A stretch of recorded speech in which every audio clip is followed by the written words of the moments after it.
Election commission of Pakistan में ज़िमनी इंतखाबात से मुतालिक अहम इजलास में कई अहम फैसले किए गए। इजलास के दौरान फैसला किया गया कि तमाम हलकों में ज़िमनी इंतखाबात मुकर्ररा वक्त पर ही होंगे, जबकि सिक्योरिटी के इंतजाम भी सख्त करने का फैसला किया गया है।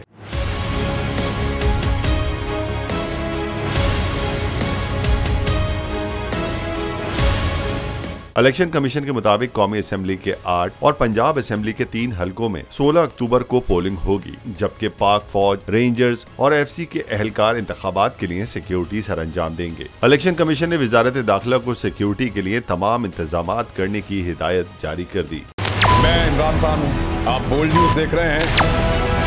सबसे बड़ा चैनल बोल, सबसे बड़े एंकर इमरान रियाज खान के प्रोग्राम इमरान खान बोल के साथ ने रेटिंग के तमाम रिकॉर्ड तोड़ दिए।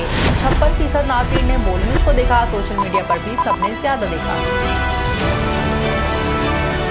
सबसे ज्यादा व्यूज, सबसे ज्यादा रील्स और सबसे ज्यादा रेटिंग के साथ बोल अब भी नंबर 1 पोजीशन पर बरकरार।